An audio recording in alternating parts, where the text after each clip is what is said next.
Everybody, we're back with the U.S. Metal TV podcast, and I'm really happy to have my friend Alejandro Mercado, the world's best drummer in Los Angeles right now. And if you need a drummer, you can get him. He's inspired by Dean Casanova, so he's got my stamp of approval. How are you doing today? I'm doing great, my man. How about yourself? Good. You're taking a little break after the tour with John 5, and you're at your hometown in Chicago. Or outside of Chicago. That's right. Cool. Yeah. Just visiting the family. Yeah, recharge the batteries and eat a ton of pizza and Italian beef. Yeah. And great Mexican food from what you told me before. You know what? Yeah. And especially here at home. Yeah, that's what I'm talking about. Yeah. Have you ever heard of pozole? Pozole. Oh, of course, man. Oh, yeah, we used to eat that all the time growing up. That's like a salad in a soup. I've never thought of it like that. Well, at this one restaurant we go to called Laughing Planet, which is all healthy, and they have that. They have that for a whole month. I eat that every week for 6 weeks. It was great. Nice. But yeah, I read. My girlfriend said, you know, pozole used to be made from the meat of the Mayan enemies. Oh, damn. I go, I like recyclers. So, how long was the tour? Did it wear you out? And you were giving lessons during the tour, I saw. Yeah, I was. I don't know. I just... I get, asked sometimes about Zoom or FaceTime lessons and, from people. And I don't really like doing online lessons. It's just not the same as in-person lessons. There's like lag, and I don't have the I don't know how to get good audio quality. So I just figured I'd bring the lessons to the folks that would be interested in taking drum lessons. So yeah, it was pretty cool, man. I was surprised to see how many people were interested in some drum lessons from little old me, Man, that's great that you're sharing your talent with people like that. In person, you can smack them on the head. No, not like that. Damn straight. Do it better.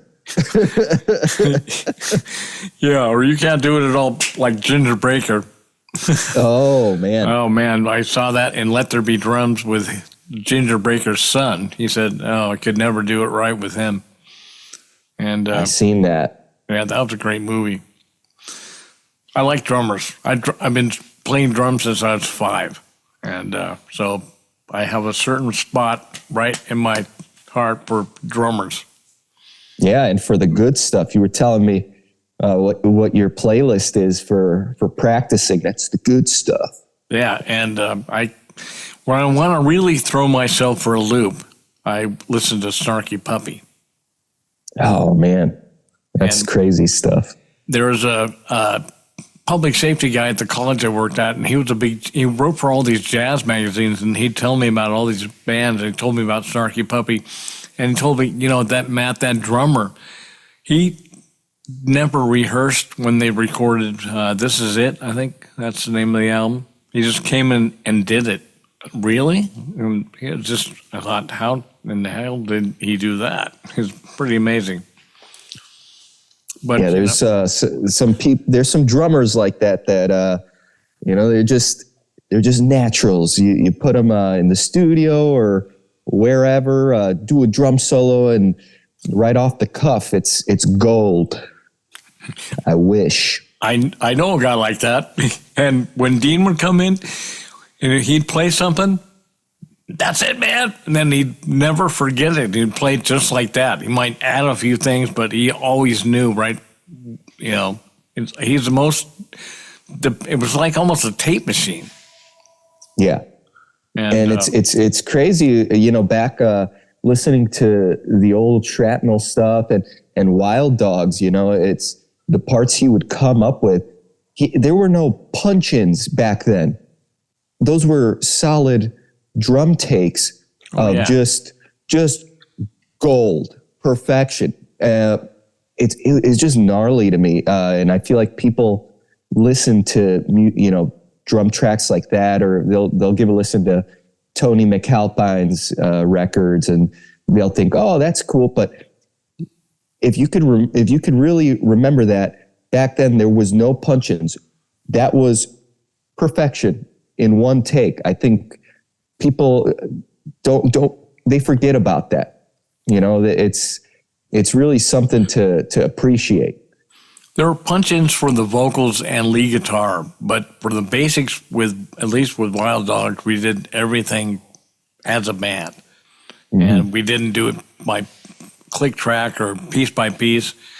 And with Man's Best Friend, Mike had me sing every word separately, and that was just, it lost the feeling. So I said, on Dr. Mastermind, I'm singing front to back. No matter what it sounds like, it's going to be a continuous take, and that's how I've recorded every album since. Because, cool. It's a performance, not... Hey, I've always said, if rock and roll is meant to be perfect, we'd have Pat Boone instead of Chuck Berry. Yeah. It's not supposed to be squeaky clean. It's supposed to be, rough and rusted and all that stuff.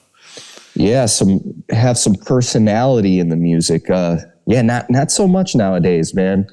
I was talking to one of these producers that I was tracking with recently at a studio. How nowadays it's like you go into a session and whatever music it may be, there's just the budgets aren't there for a top-notch producer, engineer. So you come in with ideas for the music, you put your personality on it, and next thing you know, a month or two later, you hear the finished product, and it's like, that wasn't what I played. Or it's like, that's just not the feel. Everything is just so sampled, quantized, and now I kind of like, for rock music, if it's like kind of commercial or pop music, nowadays I go in there and I just play as simple as I can. Like, keep it simple, stupid, because at the end of the day, everything's going to be chopped up. Your drum fills, they never make it. So I just keep it super stupid, like just easy. And that's what always makes it, and it's always going to be on the grid at the end of the day. Keep it simple, stupid. That's my new rule. But don't you feel like you're cheating the audience of your talent by doing it that way? Just because, I don't know, when I recorded Dr. Mastermind, we didn't rehearse. We just went in and recorded, and Dean had the demo, and I told him I played the song through, and we just nailed it.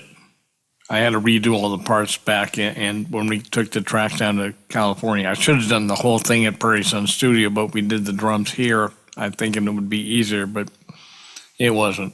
The guy ripped me off, and well, go figure. He was a friend of the guitar player from Wild Dogs, the guy that replaced me, and wanted to get rid of me, get somebody else because my music was too heavy and not commercial enough, and the girls won't like it. Yeah. And which was fine by me because I got my solo deal, my own deal, and I took Dean with me. But he milked it for as much as he could. I could have done everything in like 2 hours down in California. Yeah. And a lot cheaper, but he was milking the monkey. Yeah. But yeah, well, I love to record just a band, a real band. And Rush talks about that on that one album where they just went in and played as a band with no effects and just did it. And I think to me, that's rock and roll. Leave the mistakes and the accidents in. Hey, I'm living proof. But my mom never recovered from that horrible accident. My conception. That's your cutie laugh.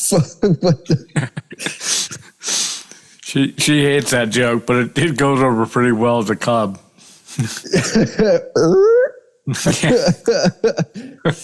Yeah, no, look, it's you know, you say, do you feel like you're robbing the audience of you know, whatever, what you have to offer to music? I feel like they don't care. You know, like the average listener, I feel they really don't care. I disagree with you. I think that if they heard it, they would know the difference. I don't know. Like it takes a musician, another musician would realize that, but the average listener, I don't think they care, man. It's just so weird. The place we're in music, everyone just likes a good song. No one's really listening to, are the drums nuts, or the guitar, that's a crazy guitarist, you know. It's because everything is so cookie cutter now. You can't really tell the difference, you know, who's a talented musician or not. I've seen so many bands that their records sound phenomenal, and you go see them live, and you know the on the record it was programmed drums, and live the drummer can't play what was on that record. They're just, you can't tell nowadays. And yeah, I feel like it takes if it's music for musicians, that's different. If it's a rock band, nobody gives a shit. You know, it's like they want to hear a good song overall, not a, you know, drum solo or anything like that. I used to work as a stagehand, and I worked every arena show that came through Portland in 99 and 2000. And so many groups had like a whole band under the stage to make it sound good. Mm-hmm. Like 3 guitar players in addition to the one on stage, and singers. And, you know, that's for the ticket prices, you got to deliver what's on the record. But I also think that, you know, Led Zeppelin, you go out there and they would jam. So you could actually see, that's what's missing, I think, in music. You don't see the musicians actually stretching out and showing people what they can do. That's why I went to concerts. I wanted to see what they played through, their equipment, and watch them just freestyle. I can listen to the record and hear the same thing, but bands like Queensryche sound exactly like the record.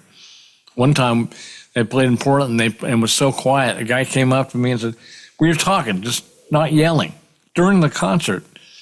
And it sounded just like they played a record and the guys were out there standing there. And I mean, I applaud them for doing everything precisely, but boy, it's like married sex. You know, after the first couple of months, there's no whips and chains and baseball bats and no weird stuff. Nobody's trying anything. They're just doing it before they go to sleep. And sure. I really think that's part of the reason that music, rock music at least, is not doing as well as it used to. Yeah, and look, I agree. If you're able to pull things off just like the record, and you have quality musicians in your band, like that's amazing. But yeah, just like I think a lot of it has to do with, I mean, especially in the recording process, the budget. Like there's just no money. Everyone's always trying to do, you know, get the best product for as cheap as possible. If that means, you know, program drums, you know, program this and that, as long as it gets the final, you know, as long as it gets the idea across, people are happy with that, which kind of sucks. It really does. In my experience, we didn't have any budget. We just rehearsed the hell out of the stuff before we went in. So we just basically ran through the song. Mm-hmm. And we had everything worked out for, you know, a month before. And so it was, boom, there's your cookie cutter, but natural, organic, if you will. Sure. So where'd you go on this tour with John 5? But let me tell the people out there, if you don't know, this is Alejandro Mercado. He plays drums with John Five, who you might know from if you're a guitar player. And where'd you go? Pretty much every nook and cranny around the U.S., except Florida. I don't think we hit Florida. Except the Northwest. Yep, you missed. And that too. Yeah. Okay, then I'm wrong. It felt like we were everywhere, though. But there's a lot of groups who come here and it doesn't draw or whatever. But it's it's loud. The big radio station, KUFO, FM radio, closed up because nobody bought the records. And if you know anything about radio, the labels pay the stations, oops, I shouldn't say that, to play the records. And if the records don't sell, they pull out of that market. Yeah. So anyway, that's a whole nother show waiting to happen, right? So did anything happen on tour that, somebody come on stage with no clothes on? And well, funny that you mentioned that. Not with John. So we had Marty Friedman on. I know Marty. Hell yeah. Well, man, that was badass having Marty on tour with us, in the bus with us. I was geeking out, man, because, as you know, Dean Castronovo, big influence. Dragon's Kiss. I love Dragon's Kiss. Yep. Cacophony. So that was a real treat. But I digress. The first night he joined us on tour, some lady rushed the stage. And it was funny, man. She just, I don't know how she got on stage or got backstage to begin with. But yeah, she rushed the stage and got up in Marty's business. That was cool. It was interesting. And he handled it like a gentleman. He's a quiet guy to begin with. Man, really kind of reserved. I've known him since 1981 or 82 when he played with Hawaii. All right. Because they were recording at the same place Wild Dogs was, and also Greg Raleigh, Prairie Sun Studio. And he's just he's a mellow, not a big, when he joined Megadeth, I thought, he's not a junkie. He doesn't qualify. No. And I saw him on one of his last days with Megadeth. They played in Portland, and I shot the show for my TV show. And they couldn't get their wardrobe downstairs in the Roseland basement. That's where the dressing place was. So I walked back in this hallway, and they're all standing there in their underwear. My signature line is, "Wow, you guys got to start eating. You're too skinny." Mm-hmm. And I told Marty about my website. He goes, "I don't even know how to turn a computer on." But now I see him all the time on Instagram. Great player. And I love some of those exotic riffs he plays. They just sound, where did that come from? And Cacophony, man, heavy metal symphony. That was amazing. But so how many gigs did he do? I think he did like a week or a little over a week, but it felt like a long time because we were all just getting along so well. Like the first night, we all just hit it off. His band, they crush. The drummer, Chargy, one of my favorite drummers now. Just getting to see him every night, just slaying it. His energy. John was watching the first night with me on side stage, and he's like, "Dude, this guy's like a young Tommy Lee. It's nuts." And when he got off stage, I handed him the drummer. I handed him my drumsticks and said, "You're playing tonight, dude. I can't follow that. You're nuts, man." It was awesome. What a treat. All the whole band, and they all get their own spotlight. Marty, he really encourages the band to entertain, to really give it their all. They all shine throughout the entire show. It's not just Marty. It's the whole band, which is really special. That's great. Yeah, and Paul Gilbert. Speaking of shrapnel, he's out there with Mr. Big now too. Mr. Big is he back? Mr. Big has a new album out, and they're on tour. Yeah. Oh, I didn't know Paul Gilbert was back in Mr. Big. That's pretty cool. Yeah, he was the first guy that. Well, after Yngwie couldn't do it, Paul Gilbert. I said, well, okay. He sent me Paul Gilbert for the Dr. Mastermind guitar playing, but I was really looking for the classical, not the Van Halen, and Paul was on his own path. He lived in Pennsylvania still, and so that's when Kurt James came in, because he took Yngwie's place in Steeler, and he's just like Yngwie. Well, almost. He has dark hair. But anything else crazy happened? Crazy? Like pyro, burning down a club, or? That's funny. In Vegas, there was a little fire that was set by our sparkler machines. Like the Great White Dilemma. Oh shit! Not quite like that. But it was quick. Thankfully, it was quick. It was like a piece of like a couple pieces of confetti that were stuck on some steel beams or some shit like that. They just lit up when the sparklers hit them, and it was really quick.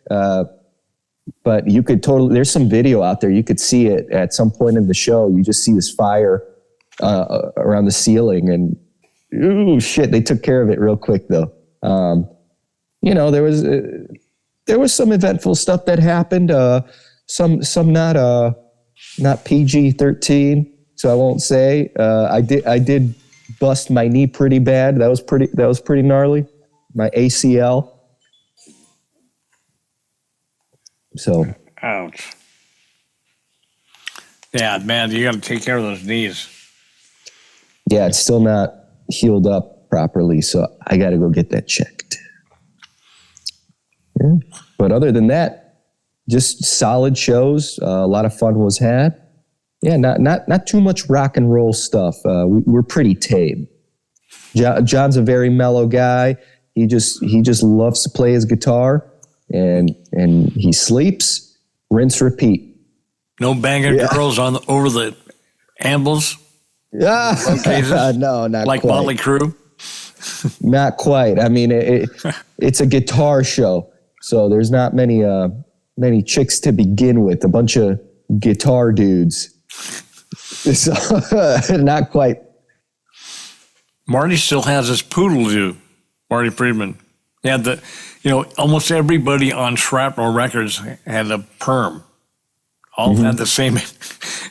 I would joke with Mike Barney and said, "You've got a kennel full of poodles."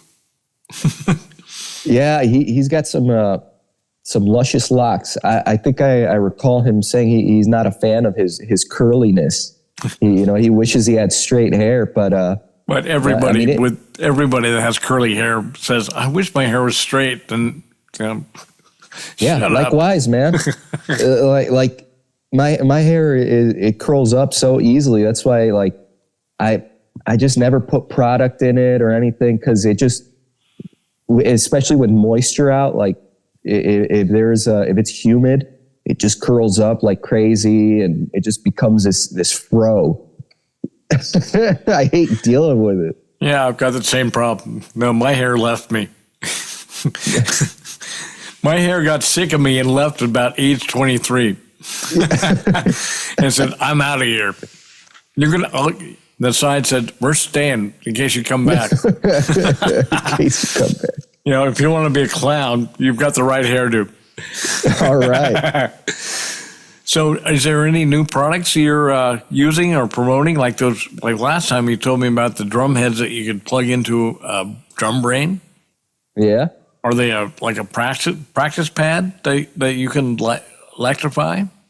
Yeah, pretty much. It's a mesh pad that you put some triggers on, and it becomes an electronic kit.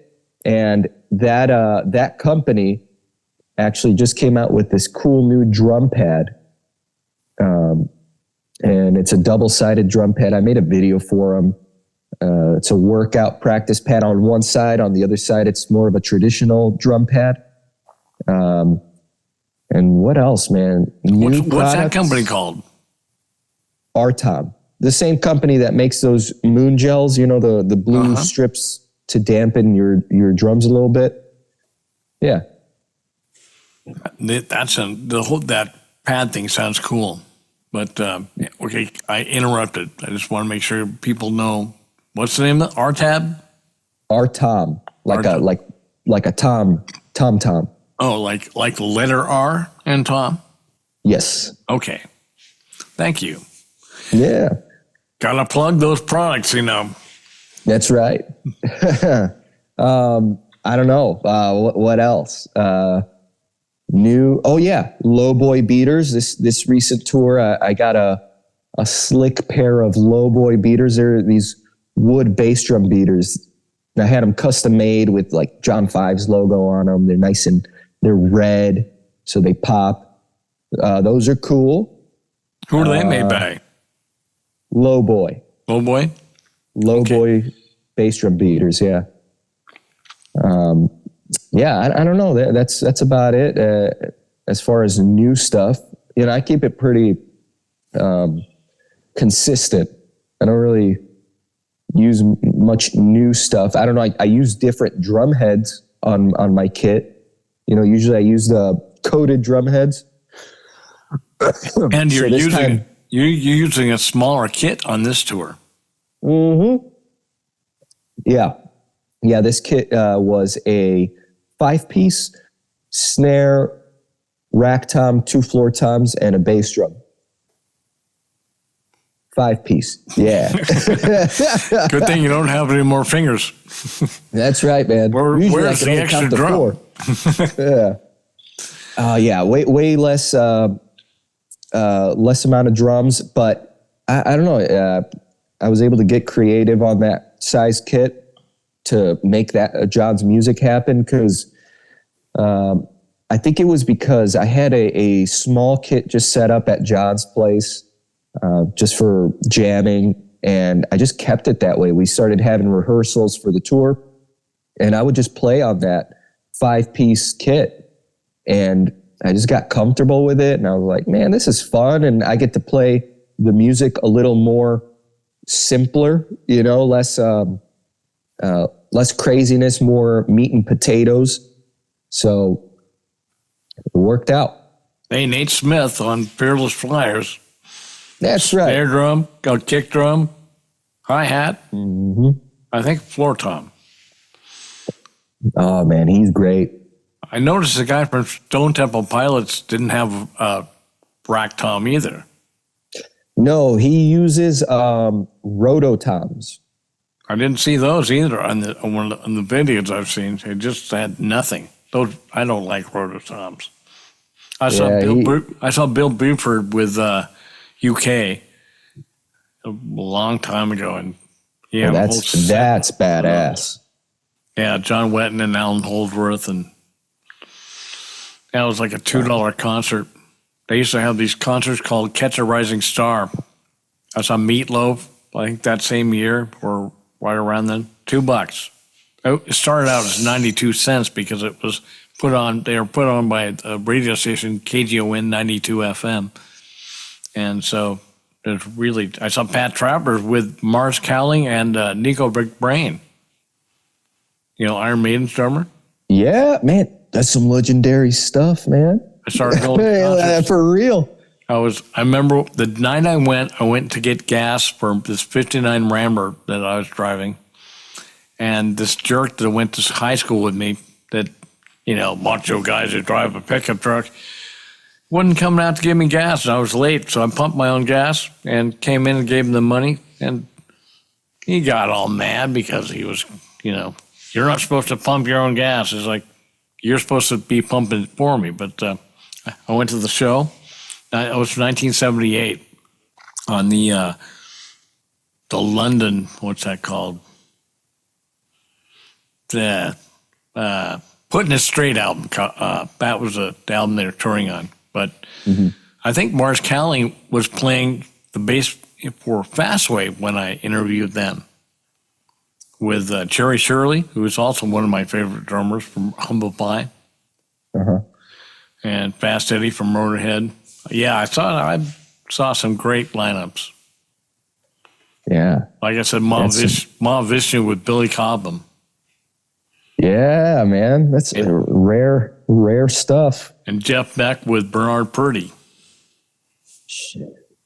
Yeah. That's cool, man. Bernard Purdy. Oh, yeah. That guy, what a character on the kit. And I love how he, I don't know if you ever see the videos of him just grooving and he's talking to you while he's playing drums. I spent a month trying to master the Purdy shuffle. And the one guy that I learned it from best was Jeff Porcaro, a video off YouTube. I would go to my practice room every night and just do that for like a couple hours. And it finally clicked into where, I got it now. Once you get what you start off with, I start off with my kick drum, and that's how I got the feel. But, Yeah, the key to that is just keeping time on your left foot so that the hi-hat opens up at the right time. And it's kind of like what Chad Smith does. It's not the Purdy shuffle, but he's kind of got this quality to his playing where you've heard the term like pea soup on the hi-hat, pea soup. Yeah. It's not exactly like a by the book pea soup. The way Chad Smith does, and I've noticed, is he's just always tapping his left foot on the hi-hat. And even if you're playing just a regular rock beat, tapping on the hi-hat right on the downbeats, it kind of gives you this sloshy pea soup type of sound. It's not the most accurate, clean, open hi-hat type of deal. It's more of a personality, sloshy, kind of sporadic kind of feel that you get on the hi-hat. And I started doing that on some of John he did this bass guitar jam, and I started jamming, trying to find a groove for it. And I was like, man, Chad Smith, left foot pea soup. And so that's kind of what I started doing for that bass guitar jam. And it gives it this Red Hot Chili Peppers type of quality where the hi-hat is kind of this, kind of a little offbeat, but it's open hi-hat, but it's not. It's a very interesting quality that Chad Smith has to his playing, just like Bernard Purdy. That's a great band, and Flea is an amazing bass player. They all are, man. Yeah, boy, that's wow. Yeah. So, you're always ready to play drums on a session with everybody, right? All right. So, like you're a hired gun for hire. If anybody needs a drummer out there, Alejandro is available, except for when he's on tour with John. Yeah. And yeah. So I hope you get some people using you, man. You're a great drummer, and every time I see it, it's like I recognize those riffs. Oh man, I appreciate that. Yeah. Just a bunch of Dean Castronovo drum fills and grooves. And you're the most Dean player I've seen. So, oh man, I think I don't know. For me, that's a compliment. I think because I love watching Dean, and he's really restrained now. When he's got to sing. Yeah, but he still like goes off sometimes. Oh, and I love seeing it because he still got it. He just, you don't really see it much because he doesn't do like drum cam videos. I'd love to see him do like Drumeo or something like that. He's been on Drumeo. Has he been on Drumeo? Yeah, a while ago, a couple of years ago. I haven't seen that, man. Like one of those videos where he goes through songs and That I would haven't be seen it. I just saw the guy. I talked to the guy somewhere on Facebook or something. He said, "Oh, we've had Dean on a couple times." So what? Yeah, I got to see that. Yeah, he doesn't really put much drum content out there, but if he did, it'd be a lesson for all drummers. Yeah. A lot of people don't know he's the pioneer, man. He's the one who set the bar for the Mike Portnoy. Mike Portnoy told me, he said, I heard Dean and thought, wow, drumming is different. He said he cited him and Neil Peart as two of his big influences when I talked to him on Facebook, I think it was, or MySpace. But, he was like that when he was 16, plus singing all the songs. His band, he would put in double bass like on songs from like UFO called Shoot Shoot, which is a simple song. But all of a sudden with double bass, I love the song. Yeah. He just blew my mind. But, and you're one of those guys, man. You've got that feel. I see it, and when I first saw you play on videos, I thought, man, I wish for you that some would propel you into the stratosphere too. Oh man, I appreciate that.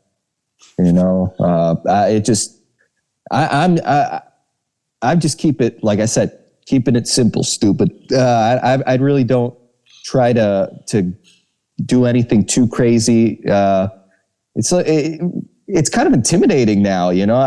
I grew up with drummers like, Dean, of course, Tommy Lee, Roger Taylor of Duran Duran, Tony Thompson. It was a different style of drumming. Nowadays, it's like everyone's trying to top each other in regards to musicianship and drumming. You see all these drum lick videos, everybody just doing these insane chops. It's like I just stay in my lane. I'm not trying to like reinvent the wheel by any means, but I'll always be able to look back at my influences.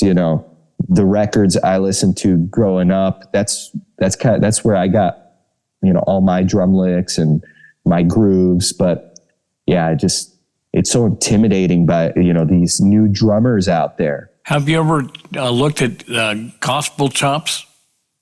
I love that stuff. Man, they have drum sheds where like three guys are just blowing your mind. Yeah, total funk groove, and wow.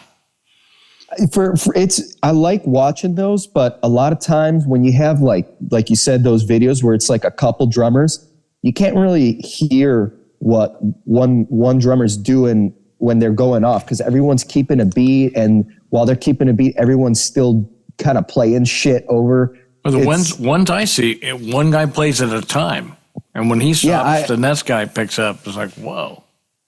Yeah, a lot of them I see everyone's just keeping one groove while the next guy goes. I like the videos where it's just one dude just going at it, and just you get to dissect the drum licks. And I'll save videos. Like if I see a awesome drummer doing some cool fill or a groove, I'll save it, and then I have a folder. It's called Drum Lessons, and I'll take a video a week and just kind of learn it and try to dissect it. Sometimes it works, sometimes it doesn't. But I try to keep up with the licks and the grooves of today. But just by doing that, you pick up stuff just by osmosis, by being exposed to that. Yes. So many people are like, I don't need to listen to that. I know how to play. And, with anything, you can always learn. Hey, I think we're running a little short on time, so maybe we should stop now. And I would say thanks for being here, Alejandro. Alejandro Mercado, one of the best drummers in LA right now. And you can get a hold of him through usmetal.com or his own, do you have a website? Yeah, I'm on OnlyFans. No, I'm not. That was a joke. I'm thinking, oh. No, no, hell no. So Instagram, there's a body that you're not showing us under there. No, Instagram, Facebook, YouTube, just the classic three. I'm not, you have a YouTube channel, right? I do, yeah. Yeah. So I'll put that up there too. And thanks a lot for coming on and making my day, and have a great weekend. And let me know when you're going back on tour, and have a nice vacation at home, and let your batteries get recharged, man. Oh, yes. Yes, I will. Thanks for having me, Matt. Say hello to your mom and dad, and if you got any siblings living at the house. So I've been an only child my whole life. So all right, I didn't know that. Oh yeah, my mom stopped after me. I ruined every place I lived in for a while. Like I said, she never recovered from that horrible accident, my conception, let alone my birth. Oh, yeah! You gotta get that dice, the dice effect. Hey, I quit drinking and lost half my friends. The double vision cleared up. Hey, Andrew Dice Clay is a pretty good drummer too. Yes, he is, and I love that he's been posting. Yeah, he started out as a drummer in entertainment. He was a drummer first, and then a comedian later, which is a fun fact for anyone that's a Dice fan out there. Yeah, I saw that. Yeah. I've been watching him on Howard Stern too, and I started out as a drummer, and then guitar, and then how I played bass was I was at a jam with these older guys. I was like 14; they were all at 20-something. There's a million guitar players at this house, and one bass player.